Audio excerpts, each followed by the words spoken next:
ئێمە لەسەر ئەم بابەتە قسەی زیاتر دەکەین پرسیاری زیاتر دەکەین بە میوانداری زۆر بەڕێز دکتۆر غازی فەیسەڵ بەڕێوەبەری سەنتەری عێراقی بۆ لێکۆڵینەوە استراتیژیەکان لە عەمانی پایتەختی ئوردونەوە لەگەڵماندایە. بەڕێز دکتۆر غازی شەوتان باش گەلێک سوپاس بۆ بەشداریکردنیشتان لەگەڵمان ئەم جارەش لام گەشتەی ژووری هەواڵی کوردستان 24 بۆ خۆتان ئاگاتان لە دۆخی عێراق هەیە. دەمەوێت بزانم دوای دەست لە کارکێشانەوەی ئەندامانی ڕەوتی سەدر لە پەرلەمان پێدوانیە عێراق لە لێواری ڕماندایە.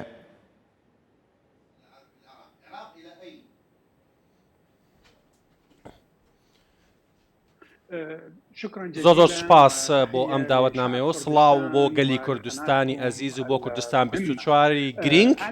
من پێم وایە بارودۆخی ئەمڕۆی عێراق زیاتر هەستیارە و ئەوەی کەوا ڕوودەدا دەرئەنجام و ڕنگدانەوەی قوڵی و هەستیاری هێزە سیاسەکان و پرۆسی سیاسیە لە عێراق و ئەو هەڵپەیمانتیانەی کەوا هەبووە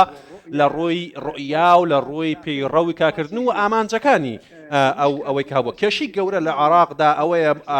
بەڕێز هێزە عێراقیەکان و ئەو سەکردانەی کە سەکردایەتی هێزە عێراقیەکە نەڕۆیشتونە بە ئاراستەیەکی بنیادنەرانە بۆ دروستکردنی سیاسەتێک کە بتوانێت وڵات ڕزگار بکات بەڵکو فەشەلێکی سیاسی کۆمەڵایەتی تەندروستی پەروەردە ژێرخان بە ئاشکرا لە ڕوئیای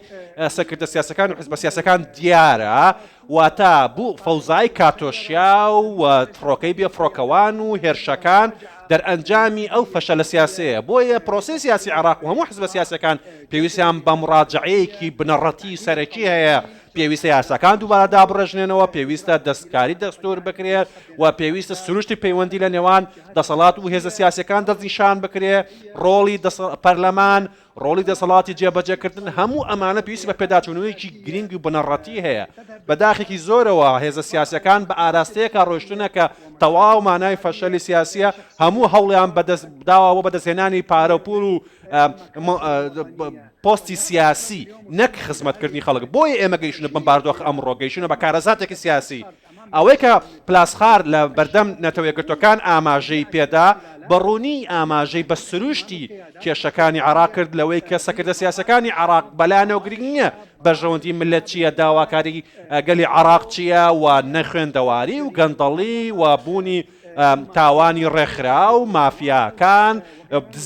سپیکردنەوەی پارە هەموو ئەمانە سروشتێکە لە کاکردنی دەسەڵاتی سیاسی لە عێراقدا ئێمە ئێستا لە بەردەم بارودۆخێکی تازەی داین کە کۆمەلگانی و دەوڵەتی و ڕوئیایەکی زۆر دیاری هەیە بۆ عێراقەوەشەوەی عێراق لێوان لێوە لە قەیرانی سیاسی و ئابووری گەورە بۆیە کاتێکە ئێمە دین قسە لەسەر ئەم پرسانە دەکەین کاتی خۆی کەوا عێراق لەژێر مادەی حوتی نەتەوەیەکردووەکان بوو چونکە نێتوانی خۆی بەرەتەڕێەوە ئێمە ئێستا دەبێ بچینە بارودۆخێکی ئاساییترەوە قۆناغێکی نوێترەوە بۆ ئەوەی کەوا بتوانین عێراق لەم بارودۆخە ئازاد بکەین و چی دیکە ئەو بارودۆخە دروست نەبێتەوە ینی بۆ من ئێستا ئێمە بارودۆخێکە لەوەی کە پێویستە ئاسمانی کوردستان پارێزراوە بێت لە ڕووی سەربازیەوە وەکوەی کە لە ڕابردووە لە یوگۆسلاڤیا وڵاتانی دیکە ڕوویداوە. زۆر باشە بەڕێز دکتۆر غازی بە ڕای زۆرێک لە چاودێران پێشبینی ڕاپەڕینێکی سەرتاسەری دەکرێت لە بەغداوە تا بەسرە کە ڕەنگە پێکدادانی سەربازیشی لێ بکەوێتەوە من دەمێ بە ڕاشکاوی بزانم ڕای ئێوە لەسەرەوە چییە پێتان وایە شتێکی وا ڕوو دەدات.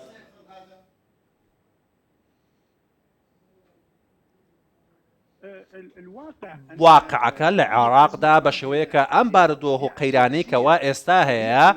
لە ڕاستیدا قەیرانێکە ڕنگدانەوەی ململانەیە نەک ڕکابەرێکردن بەڵکو ناکۆکی و ململانیە لەسەر کۆمەڵێ پۆست ئەو شێوە سیاسی کەوا هەیە لە ململانێکردن بۆ دەسەڵات ڕەنگە ئەگەر بێت و زیاتر قوڵ بێتەوە ئەم ململانیانە زیاتر ڕۆ بچێت ئەوە ڕەنگە ئێمە ڕوبەڕووی بارودۆخێکی سەربازی و پێکدادانی سەربازی بینەوە وەکەوەی بەڕێز نێچیڤان بارزانی لە تویتێکە ئاماژەی پێدا و ئەمڕۆکە نیگەرانێکی قوڵ دەبڕێت لەوەی کەەوە بارودۆخ لە عێراق بە شێوازێک بەرەو خراپی چووە کەوا چاوەڕێ ئەکرێت کە چاوەڕی خراپەی لێکرێت بۆیە ئێستا هەموو دەسەڵاتی عراقی و پەرلەمان لە بەردەم بەرپرسایەتێکی گەوریان پێویستیان بە مڕاجعەیەکی کامل و پێداچوونەوەیەک هەیە بە کۆی پرۆسەی سیاسی و چارەسەرکردنی ئەو کێشە گەورانەی کەوا گەورە و سەرەکین کێشەی گەورەی سەرەکی دەستوری و سیاسی و ئابوورین لە ناو بنیادی دەسەڵاتی سیاسی لە عراق پێویستمان بە چاکسازیێکی بنەڕەتیە لە عراقا لە سیستەمی سیاسیا پێویستە چاکسازیێکی گەورە بکرێت چونکە ئەگەر ئەبێت ئەمە چارەسەر نەکرێت کارەسات دروستە بێ ئێمە زاین پارتی حزبێکی مەدەنیە بە شێوازێکی مەدەنیانە کار دەکەن و بە شێوازێکی باشتر تێدەگەن لەوەی کەوا عراق بەرەو کوێ هەنگاو دەنێت بە هەمان شێوە لایەنە سیاسەکانی دیکەش پێویستە بەم بارودۆخ ڕوئیایەوە تەمەشا بکەن بە تایبەتی ئەو لایەنانەی کەوا توندڕەون و هیچ ڕوئیایەکی مەدەنیان و شارستانیان نییە بۆ دەسەڵاتی سیاسی و بنیادنانەوەی عراق کەسێک ناتوانێت بۆچوونی خۆی بڵێ مافی مرۆڤ پارێزراو نیە لای هەندێکیان بۆچونێکی توندڕەویان هەیە ئێمە کێشێکی گەورەمان هەیە لە ناو سیستەمی سیاسی عراق و پرۆسەی سیاسە ئەوش پێویستە پێداچوونەوە بە ڕوئیای سیاسی هەندێک سیاسی بکرێت زۆر باشە بەڕێ دکتۆر غازی بۆ خۆ دەزانی یەکێک لە ئەگەرەکانی تر ئەمە شەر ئەگەرە دەڵێن جارێکی کە هەڵبژاردنەوەی پەرلەمانی عراق ئەنجام بدرێ بەڕای ئێوە ئەگەر هەڵبژاردنەوەش کرا هیچ لە مەسەلەکانی دۆخی سیاسی عێراق دەگۆڕێ لە کاتێکدا تەواوی جومگە سیاسی و دەسەڵاتەکانی عێراق بەدەست وڵاتێکی دراوسێوەیە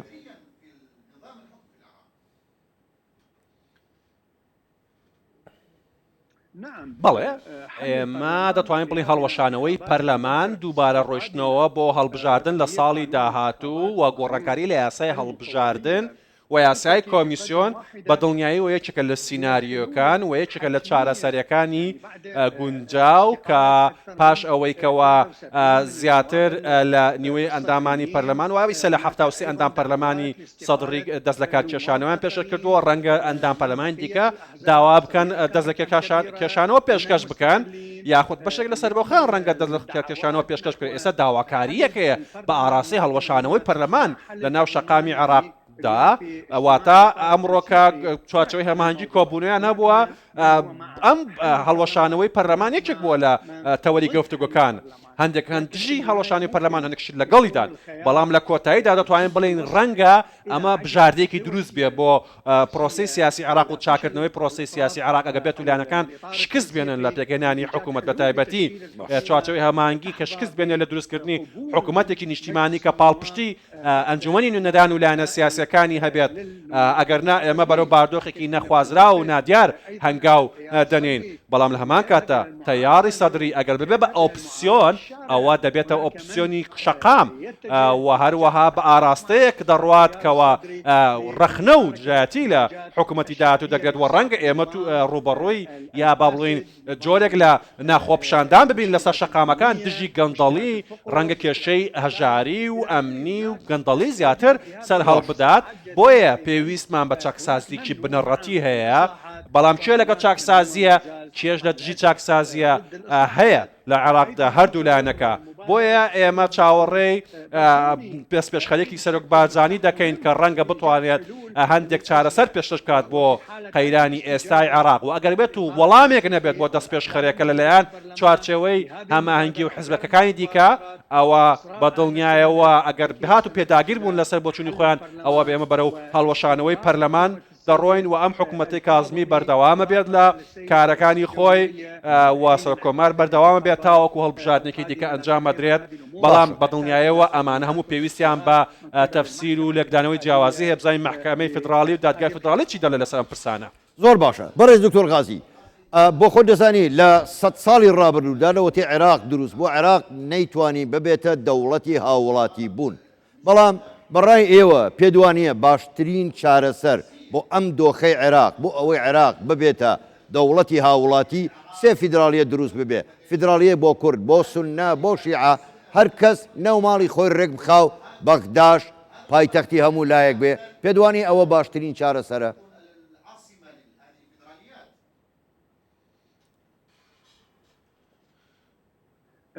بەڵێ ئەمن هاوڕام لەگەڵت لەوەی دەستور لە 2005 دەستورێکی دەوڵەتی عێراقی کۆماری فیدرالیە و دەستورەکە دەستورێکی فیدرالیە و چارەسەری فیدرالی باشترین چارەسەرە بۆ پێکەوە ژیان و مامەڵەکردن و هەماهەنگیکردن لەگەڵ لەسەر پێکهاتە و لایەنە سەرەکیەکان لە ناو دەوڵەتی عێراقا چ کورد چ عەرەب یاخود سونە یاخود شیعە باشترین پەیوەندی لە نێوان ئەمانەیە بریتێ لە پەیوەندیەکی فیدراالی بۆیە سیستەمی فیدراالی بۆ خۆی پێدانی دەرفەتێکە بۆ دروستکردنی دەوڵەتێکی مەدەنی دەوڵەتێک کە ڕێز لە دەستور دەگرێت ڕێز لە یاسا دەگرێت ڕۆز لە دادپەروەری دەگرێت و ڕێز دەگرێت لە دابشکردنیەکی دادپەروەرانە بۆ داهات ڕێز لە مافی مرۆڤ و مافی ئافرەت و مافی منداڵ دەگرێت و ئازادی ڕادەبرین لە دەوڵەتە فیدراالیە داهات بێت ئەمە باشترین چارەسەرە و دەستوری عێراق لە ساڵی 2005 بۆ ئەمە دامەزرا بوو و دروست کرا و دیزاین کرا بەڵام بەداخەوە هەندێک حیزبی توندڕەوی ڕاستڕەو کە یاخود هەندێک میلیشیایی کە چەکیان هەیە ئەوان باوەڕێن بە دەوڵەتێکی دموکرات نییە باوەڕێن بە دەوڵەتی دامەزراوەکان نییە باوەڕێن بە دابشکردنی دەسەڵات نییە لە نێوان دەسەڵاتە سەرەکیەکان و باوەڕیان بە جیاکردنەوەی دین لە دەسەڵات نییە و باوەڕیان بەوە نییە کە دەستور لەسەر هەموو یاساکان بێت و ئەوان ئەیانەوێت دەوڵەتێک بێت بە کەیفی ئەوان بێت و لێرەوە دەتوانین بڵین ڕەنگە ئێمە بڕۆین بە ئاراستەی دەوڵەتێک کە دەوڵەتێکی فدراالی بێت ئەچێت باشترین چارەسەر بێت بە تایبەتی ئەزمموی کوردستان ئەزمموونێکی سەرکەوتووە لە ڕووی پێشکەوتنەوە لە ڕووی ئابوووریەوە لە ڕووی ئاسایشەوە لە ڕووی دروستکردنی ژێرخانەوە لە ڕووی پیشەسازی و ئابوووریەوە لە ڕووی کشتتوکاڵ و ئێستا خەریکن خۆیان پێشەخەن پرۆژه ئاوادانکردنەوەش لە کوردستان هەیە بۆی ئەکری ئەم نمونەیە بگوازینەوە بۆ جنوب بۆ باشووری عێراق و بۆ ناوەڕاستی عێراق لە ئەمبار لە مووسڵ لە باشوور لە بەسڕە دەستوری عێراقی ئەم مافەی داوە بە هەموو لایەکان بۆ ئەوەی کەوە ئەزمموی فدراالیەت جێبەجێ بکەن چونکە ئەتوانێت بێتە مای چارەسەرکردنی کێشەکان لە سووریا و لە تورکیا و لە ئێرانش لە هاتووە ئەش فدراالیەت فرەیەک دروست بکات چارەسەری ئەو ململانیانە بکات و دوور بکەینەوە لە ململانی تایەفەگەری و ململانی نەتەوەی چونکە هەمیشە ململانی تایەفی دروستبوونی قەیران و جەنگی لە دەکەوێتەوە بۆیە بە بڕای من فدراالیەت وەکو تۆوتت باشترین چارەسەرە کە شێت خۆشگوزەرانی و ژیانێکی شایستە بۆ هەمووان دابین بکات. زۆر باشە بەڕێز دکتۆر غازی دوا پرسیار ئەگەر زۆر ڕاشکاوانەش وەڵام دەیت و من سپاس دەکەم هەموو ئەو شتانی ئێوە باستان کرد سەبارەت بە دۆخی خراپی عێراق زۆرێک لە چاودێران دەڵێن ئەمە دەرئەنجامی دەستێوەردانی دەرەکی بە تایبەتی وڵاتانی دراوسەیە لە کاروباری ناوخۆی عێراق بۆچی سەرکردەکانی عێراق ڕێبەوە دەدەن وڵاتێکی دراوسەیە دەست لە کاروباریان وەربدا و هەڵیان سوڕێنێ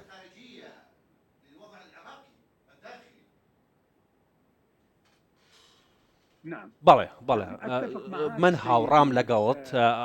مامۆستای ئازیز دەستێوەردانی دەرەکی کارەساتی دروست کردووە بۆ ژیانی سیاسی لە عێراق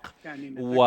ئێمە دەبینین کەوا سەردانی هەیە قائانی دێت کۆبوونەوە ئەنجام دەدا باڵێزی ئێران دەستێوەردان دەکا ئەمریکیەکان بەریتەکان دەستێوەردان دەکەن لە باردۆخی عێراق دەوڵەتانی دراوسێ بە هەمان شێوە ئەمە کارەساتی دروست کردەوە بۆ عێراق ڕێگەی گرتووە لە پێشکەوتن ڕێگری کردووە لە دروستکردنی دموکراسیەت لە عێراقدا واتە دەستێوەردانی هەرێمی و نێودەوڵەتی لە سەروەری عێراق